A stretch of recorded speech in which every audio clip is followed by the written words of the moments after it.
सुखपुर गांव में एक बार बहुत भयंकर सूखा पड़ा। महीनों तक बारिश नहीं हुई और लोगों का जीना बेहद मुश्किल हो गया।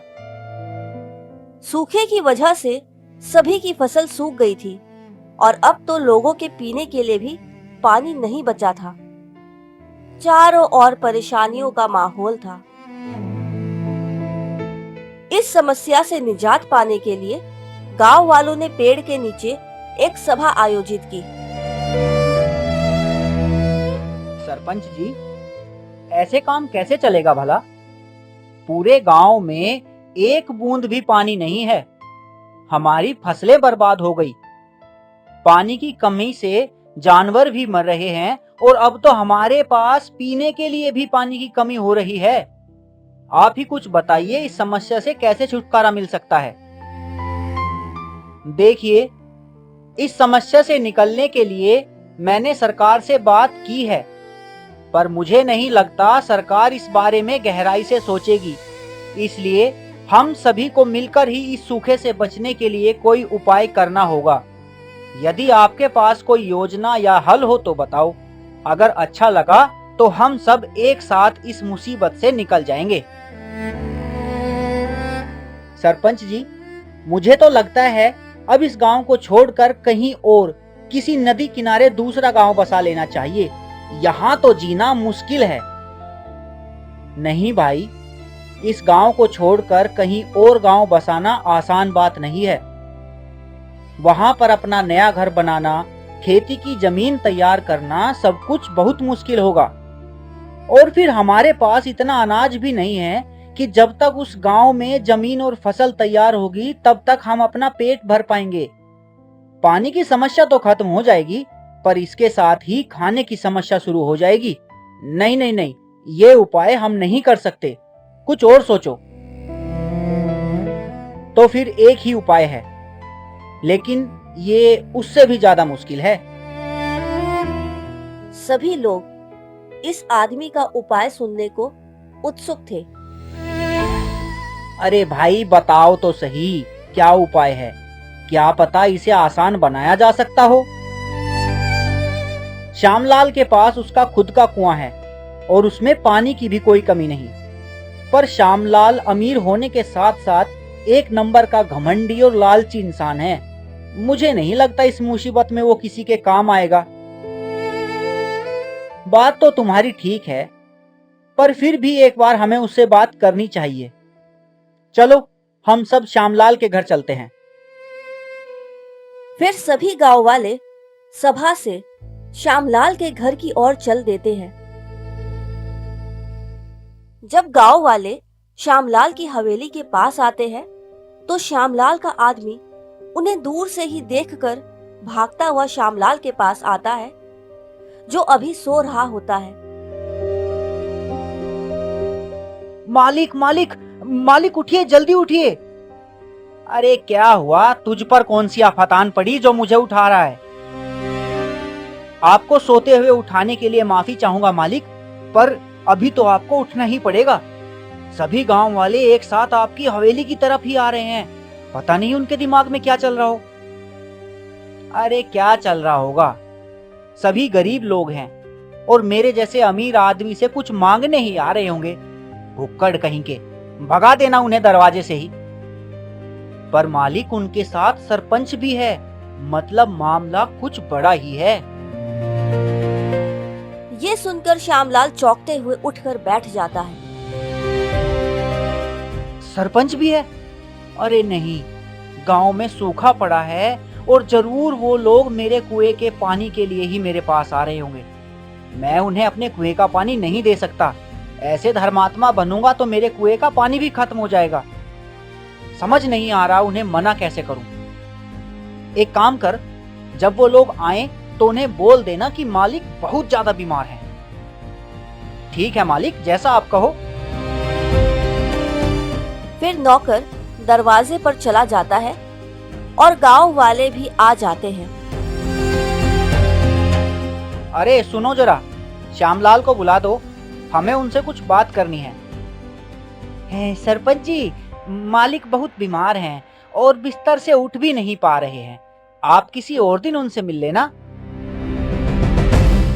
सरपंच समझ गया कि ये सब श्यामलाल ने ही कहने को बोला है ताकि गांव वाले उससे पानी ना मांग ले। अरे नहीं, अगर वो बीमार हैं तो फिर तो हमें उनसे मिलना और भी जरूरी है।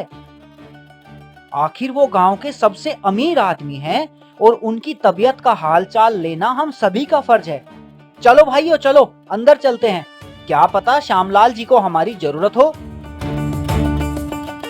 श्यामलाल का नौकर उन्हें रोकने की बहुत कोशिश करता है, पर वो सभी हवेली के अंदर चले जाते हैं।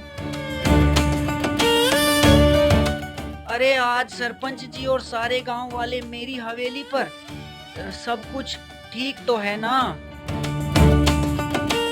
श्यामलाल जी, आपको तो पता ही है गांव के क्या हालात हैं। ऐसे में आप, जो कि इस गांव के सबसे अमीर आदमी हैं, हमें लगता है आप हमारी सहायता कर सकते हैं। हाँ, मैंने अपने नौकर से गांव के बारे में सुना है और यकीन मानिए मुझे इस सूखे के बारे में जानकर बहुत दुख हुआ। मैं तो खुद आप लोगों के पास आने ही वाला था ताकि इस बुरे वक्त में मैं गांव के काम आ सकूं, क्योंकि मेरे कुएं में बहुत सा पानी है। पर कल रात मैंने खुद अपने कुएं का पानी पिया तो मैं बीमार हो गया। मुझे लगता है मेरे कुएं का पानी खराब हो गया है। अब आप ही बताइए, क्या ऐसी मुसीबत के समय मुझे बीमार करने वाला पानी मैं गांव वालों को दे दूं? नहीं सरपंच जी, मैं नहीं चाहता कि इस गंदे पानी को पीकर कोई और मेरी तरह बीमार पड़े। पानी लेने के अलावा अगर मैं किसी और काम आ सकूं तो जरूर बताना। श्यामलाल की ये बहानेबाजी सुनकर सभी जान गए थे कि श्यामलाल ने चालाकी दिखाई है और वो जानबूझकर ऐसी बात बना रहा है जिससे लोग खुद ही उससे पानी लेने को मना कर दें। चलो कोई बात नहीं श्यामलाल जी, हम तो पानी के लिए ही आपके पास आए थे, पर अब जब आपके कुएं का पानी ही खराब हो गया तो इसमें हम सब भी भला क्या कर सकते हैं। आप अपना ख्याल रखिए। फिर सभी लोग श्यामलाल की हवेली से चले जाते हैं और वापस सभा स्थल पर आ जाते हैं। देखा सरपंच जी, मैंने बोला था ना, वो श्यामलाल हमारी सहायता नहीं करेगा। उसे पहले ही पता चल गया था कि हम लोग पानी के लिए उसके पास आए हैं, तभी उसने ये पानी खराब होने का बहाना बनाया। मैं तो कहता हूँ सब लोग एक साथ मिलकर उस पर हमला कर देते हैं और उसका पानी लूट लेते हैं। नहीं भाई, हिंसा करना अच्छी बात नहीं है। खैर, इसके बारे में मैं कुछ और सोचता हूँ। अभी के लिए हम सभा को यहीं खत्म करते हैं। आप सभी अभी के लिए अपने अपने घर जाओ। गोविंद, तुम यहीं रुको, मुझे तुमसे एक काम है। सभी लोग अपने घर चले जाते हैं और गोविंद वहीं रुक जाता है। गोविंद, मुझे लगता है हमें श्यामलाल के लालची होने का फायदा उठाकर ही उससे पानी लेना होगा और उसके लिए मेरे पास एक योजना है। क्या तुम इसमें मेरा साथ दोगे? हाँ सरपंच जी, ऐसे हालात में पानी और गांव के लिए मैं जो भी कर सकता हूँ करूँगा। आप बस बताइए। फिर सरपंच गोविंद को अपनी योजना समझाता है और दोनों अपने अपने घर चले जाते हैं। अगले दिन सुबह ही गोविंद एक फावड़ा लेकर अपने घर के सामने एक गड्ढा खोदने लगता है, जिसे देखकर गांव के लोग वहां जमा होना शुरू हो जाते हैं। अरे गोविंद, ये क्या कर रहे हो? अपने घर के सामने गड्ढा क्यों खोद रहे हो? पानी मिल गया है भाई, बस वो ही निकाल रहा हूं। पानी मिल गया? कैसी पागलों जैसी बातें कर रहे हो तुम? तुम्हें कैसे पता चला कि यहाँ पानी है और गड्ढा खोदने से मिल जाएगा? नहीं, मुझे नहीं पता, पर रात को मेरे पूर्वज मेरे सपने में आए थे और मेरे पुराने सामान में पड़े इस फावड़े के बारे में बता रहे थे कि ये एक जादुई फावड़ा है और इससे खोदने पर मुझे खजाना मिलेगा। और इस सूखे के समय में सबसे बड़ा खजाना तो पानी ही है ना, इसलिए मैं इस फावड़े से खोद कर सभी के लिए पानी निकाल रहा हूँ। अब तुम सब जाओ, जब पानी निकल जाएगा तो मैं तुम्हें बता दूंगा। फिर गोविंद पूरी ताकत से फिर से गड्ढा खोदने में लग जाता है। श्यामलाल का नौकर भी भीड़ में खड़ा होकर ये सब देख रहा था। कुछ देर खोदने के बाद गोविंद का फावड़ा किसी चीज से टकराता है। वो एक घड़ा था। गोविंद उसे निकालकर देखता है तो उसमें सोने के सिक्के और जेवर भरे हुए होते हैं। अरे नहीं, ये क्या? ये तो सच का खजाना है। मुझे लगा था पूर्वजों ने पानी के बारे में बताया था, पर जब पानी ही नहीं निकला तो इस खजाने का मैं भला क्या ही करूंगा। ये सब देखकर श्यामलाल का नौकर जल्दी से इसके बारे में श्यामलाल को बताने के लिए वहां से भागता है और जाकर पूरी बात श्यामलाल को बताता है। आहा, अब आया ऊंट पहाड़ के नीचे। अब मैं पानी का लालच देकर आसानी से वो फावड़ा ले सकता हूँ और पानी के लिए वो लोग उसे आसानी से दे भी देंगे। मुझे क्या है, मेरे पास तो पैसे हैं, मैं और कुआं खुदवा लूंगा। फिर श्यामलाल अपनी हवेली से निकलकर सरपंच के पास जाता है। सरपंच जी, मैंने शहर से मंगवा कर एक खास दवाई अपने कुएं में डलवा दी है, जिससे मेरे कुएं का पानी बिल्कुल साफ हो गया है। अब आप सब गांव वाले चाहो तो मेरे कुएं से पानी पी सकते हो। श्यामलाल जी, आपकी दरिया दिली के लिए बहुत धन्यवाद, पर अब हमें सूखे से निपटने का रास्ता मिल गया है। गोविंद के पास उसके पूर्वजों का दिया हुआ एक जादुई फावड़ा है, जिससे खोदने पर अभी तो जमीन से खजाना निकल रहा है, जल्दी ही सही जगह खोदने पर पानी भी निकल जाएगा। जैसी आपकी मर्जी सरपंच जी। मैं तो सोच रहा था जब मेरे पास कुआं है ही तो आप सब क्यों खोदने की परेशानी उठा रहे हो। मेरे कुएं से ही पानी पी लो, इससे मुझे भी पुण्य मिलेगा। और अगर आप लोगों को अपना खुद का कुआं ही चाहिए तो आप मुझसे वो कुआं खरीद लो, इससे आप सब अपने कुएं से ही पानी पी सकते हो। आपकी बात तो ठीक है श्यामलाल जी, पर आप जैसे अमीर आदमी से कोई चीज खरीद पाना हम गांव वालों के बस की बात नहीं है। हमारे पास इतने पैसे ही नहीं हैं कि आपसे कुआं खरीद सकें।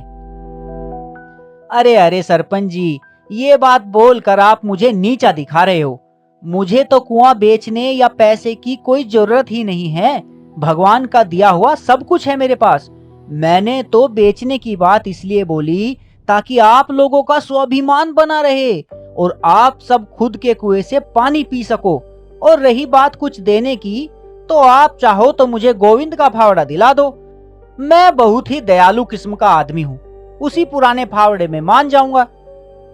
तो फिर ठीक है, वैसे भी वो फावड़ा अभी खजाना ही निकाल रहा है और अभी हमारे लिए पानी से बड़ा कोई खजाना नहीं है जो आप हमें उसके बदले देने को तैयार हो।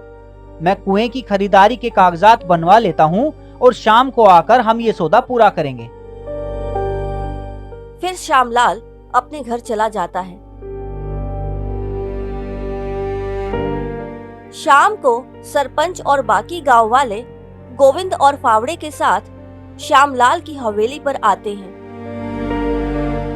श्यामलाल एक सरकारी कागज पर हस्ताक्षर करके अपना कुआं गांव वालों के नाम कर देता है और गोविंद से फावड़ा ले लेता है। फिर सभी गांव वाले कुएं से पानी भरकर अपने अपने घर ले जाते हैं और श्यामलाल अपने नौकर के साथ फावड़ा लेकर अपने खेतों पर जाता है। देख रामू, अब कैसे इस जादुई फावड़े से मैं और ज्यादा अमीर हो जाऊंगा। बेवकूफ गांव वाले इतना भी नहीं समझे कि ये सब मेरी चाल थी इस फावड़े को लेने की। ले, ये फावड़ा ले और जमीन से खजाना निकाल। रामू फावड़ा लेकर एक गड्ढा खोदता है, पर कुछ नहीं निकलता। फिर अलग अलग जगह पर गड्ढे खोदता है, पर खजाना नहीं निकलता। गुस्से में आकर श्यामलाल रामू से फावड़ा लेकर खुद ही गड्ढा खोदने लगता है। और अपनी सारी फसल बर्बाद कर लेता है, पर खजाना नहीं निकलता। परेशान होकर श्यामलाल सरपंच के पास जाता है। सरपंच जी, आपने ये कैसा मजाक किया है मेरे साथ? इस फावड़े से तो कोई भी खजाना नहीं निकल रहा। अब इसके बारे में मुझे क्या पता श्यामलाल जी, मैंने तो आपको फावड़ा बेचा है और बदले में कुआं लिया है। अब आपका खजाना निकले या ना निकले इससे मुझे क्या, अब आप जा सकते हैं। बेचारा श्यामलाल अपना सा मुंह लेकर वहां से चला जाता है। बाकी लोग हैरान होकर सरपंच से पूछते हैं, सरपंच जी, वैसे ये हुआ कैसे? हमने अपनी आंखों से देखा था कि गोविंद ने जब गड्ढा खोदा तो उसमें से खजाना निकला था, फिर श्यामलाल के खोदने पर क्यों नहीं निकला? फिर सरपंच अपनी पूरी योजना लोगों को बताता है। दरअसल श्यामलाल को सबक सिखाने के लिए मैंने ये योजना बनाई थी।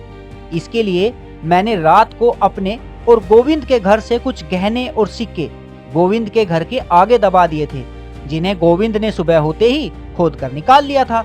मुझे पता था श्यामलाल लालची आदमी है। इस घटना को देखकर वो फावड़ा लेने की कोशिश जरूर करेगा और इसके बदले में हमें अपना कुआं भी देने को तैयार हो जाएगा। और देखो, हुआ भी वैसा ही।